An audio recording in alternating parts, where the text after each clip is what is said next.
नमस्कार दोस्तों, कैसे हैं आप लोग। मेरी चैनल में आप सभी का स्वागत है। मेरी channel Rangeen Raahein, road to success, road to stardom. दोस्तों, आप लोगों का बहुत प्यार मिल रहा है, ऐसे ही मुझे प्यार देते रहिएगा।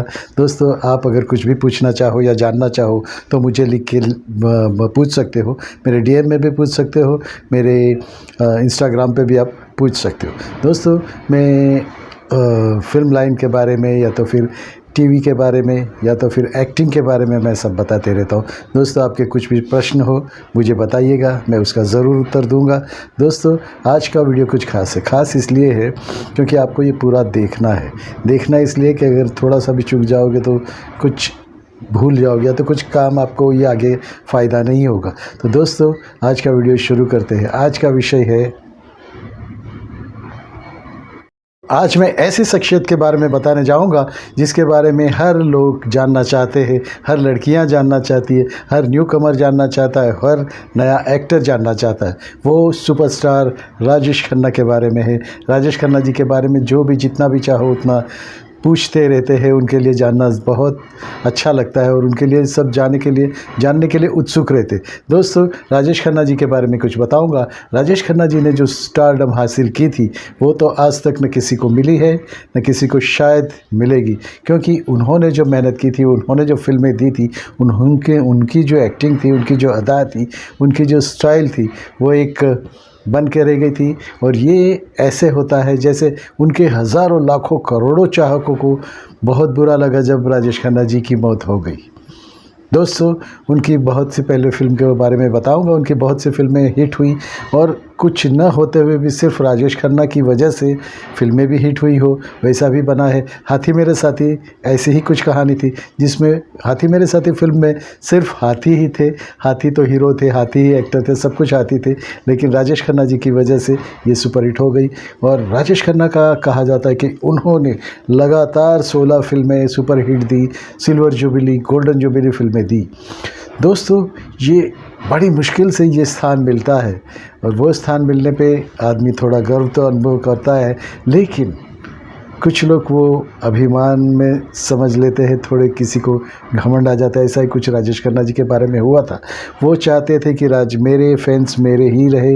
मुझे जो रोज़ करोड़ों लोग भर भर के आते थे, ट्रक भर भर के उनके घर के सामने आते थे और बाहर खड़े रहते थे, इंतज़ार करते हुए, घंटों इंतज़ार करते थे कि राजेश खन्ना की एक झलक मिल जाए। दोस्तों, उनका बंगला था, जो भी आशीर्वाद बंगला था, उसके बाहर करोड़ों लोग खड़े रहते थे दोस्तों, और लंबी लाइनें लगती थी प्रोड्यूसर्स की उन्हें साइन करने के लिए, क्योंकि राजेश खन्ना यानी गारंटी थी फिल्म के सक्सेस होने की और कमाने की। दोस्तों, उनका जब ये स्टारडम चल रहा था तो ऐसा होता था, बहुत मैंने तो सुना है और मैंने तो देखा भी है कि जब वो वहाँ से निकलते थे तो रोड बंद हो जाते थे। वो कार्टर रोड पे जहाँ पे उनका घर है वहाँ से कभी आप पास हो ही नहीं सकते। वक्त बे वक्त, शाम को सुबह, कभी भी भीड़ जमा ही रहती थी। क्या इतना उनके लिए पागलपन था, क्या उनका स्टारडम था दोस्तों, जैसा स्टारडम शायद किसी को मिला ही नहीं हो। और पहले सुपरस्टार राजेश खन्ना ही थे। उसके बाद अमिताभ जी आए, लेकिन वो ऊंचाई छू नहीं पाए। राजेश खन्ना की जो फेमस थे, राजेश खन्ना जी ने शुरुआत की थी नाटकों से की थी। भांगवाड़ी थिएटर एक है चेरी रोड में मुंबई में, तो वहाँ से उन्होंने नाटक की शुरुआत की थी। और ये एक बात भी बता दो, बहुत लोगों को शायद पता नहीं भी होगी कि जितेंद्र, जो कि जितेंद्र एक्टर है, जितेंद्र जी और राजेश खन्ना एक ही कॉलेज में थे। केसी कॉलेज चर्च गेट में है, वहाँ पे थे और एक ही क्लास में थे। वो बाद में जितेंद्र साहब ने बताई थी। दोस्तों, ये होता है कि कोई स्टार बड़ा बन जाता है तो उसके लिए कुछ भी बातें बोली जाती, कुछ भी कहा जाता है। तो जब फिल्म फेयर अवार्ड मिलता था तो लाइफ टाइम अवार्ड उनको जब मिला, तब अमिताभ जी ने उनको अवार्ड दिया था। तब राजेश खन्ना ने कहा था कि कल मैं था, कल कोई और होगा, ये भी एक दौर है, वो भी एक दौर था। दोस्तों, यही होता है फिल्म में। वहाँ पे ऊंचाई पे जब पहुँचने के बाद आप आसन संभाल नहीं पाते हो। आज आप हो, कल कोई और आगा, क्योंकि आप हमेशा के लिए बने नहीं हो, हमेशा के लिए नहीं। लेकिन जितना ज़्यादा वक्त मिल सके प्रेक्षकों के दिल में, अपने देखने वालों के दिल में, अपने चाहत वालों के दिल में बसे रहना बहुत बड़ी बात होती है। तो दोस्तों, राजेश खन्ना जी बहुत सालों तक उन्होंने राज किया, स्टारडम पाया। लेकिन जब वो ऑफ हुए, जिस दिन मर रहे थे, आई मीन जिस दिन वो उनके अंतिम दिन थे, तब अमिताभ जी उनके घर पे गए थे। अमिताभ जी उनके घर पे गए थे क्योंकि उनकी रिवेलरी तो थी, ठीक है, रिवेलरी तो एक्टिंग के बारे में थी, स्टारडम के बारे में थी, लेकिन जब राजेश खन्ना ने जब ये अवार्ड मिल रहा था, तब राजेश खन्ना ने उनकी तरफ आंख दिखा के कहा था। तो दोस्तों, अमिताभ तो आर्टिस्ट है, वो भी समझ गए कि ये मुझे ही कह रहे हैं, लेकिन उन्होंने कुछ कहा नहीं। उन्होंने ज़माने के साथ बदलना सीखा अमिताभ जी ने, तो आज तक है। और राजेश खन्ना, उनके आजू बाजू सैकड़ों उनके चमचे घूमते रहते थे, जो उन्हें सच बतलाते ही नहीं थे, और वही कहते थे, अरे राजेश खन्ना जी आप है, ऊपर आका तो नीचे काका, यही सब बातें होती रहती थी। बाद में जब उन्हें फिल्में मिलना बंद हो गई, तो शराब के नशे में शराब ने उनका हाथ पकड़ लिया। ये यूँ कहो कि उन्होंने इस शराब का दामन थाम लिया। तन्हाई, जो रोज़ रोज़ हज़ारों लोगों से घिरे रहते थे, अकेले पड़ जाना कैसे लगता है दोस्तों? दिल में चुभता है, यहाँ चुभता है, क्योंकि रोज़ हज़ारों लोगों से घिरने वाले एक दिन अकेले हो जाते, बिल्कुल अकेले। फिर उन्होंने शराब का दामन थामा और अपनी तबीयत ख़राब कर ली।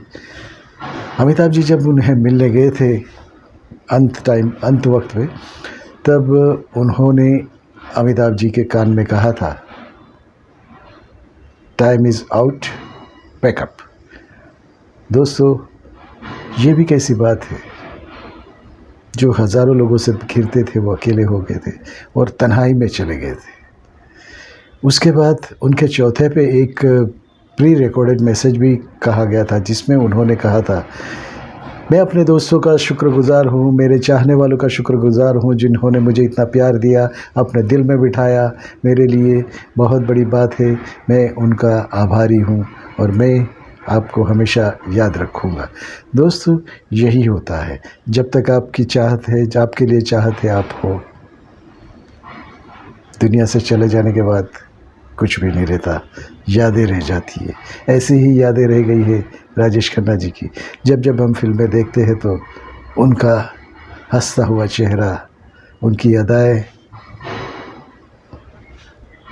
दिल को छू जाती है। उनको एक्टिंग, डायलॉग बोलने का जो उनका जो स्टाइल था, वो शायद उन्होंने ड्रामा से ही सीखा था, क्योंकि ड्रामा में आपको लाउड एक्टिंग करनी पड़ती है और उतार चढ़ाव सिखाया जाता है, डायलॉग में कैसे उतार चढ़ाव देना होता है, कैसे बोलना होता है, तो वही स्टाइल उनकी बन गई। तो दोस्तों, यही कुछ बात थी। ऐसा ही कुछ अगर आप भी जानना चाहो तो मुझे लिखिएगा। मिलते हैं किसी नए वीडियो में, ऐसे ही मेरे साथ बने रहिए। आपका दोस्त, आपका होस्ट विपिन कुमार आप सबको सलाम करता है, और नए जो भी सब्सक्राइबर हैं उनको भी वेलकम करता है। दोस्तों, नमस्कार, भारत माता की जय, Vande Mataram, I love you friends.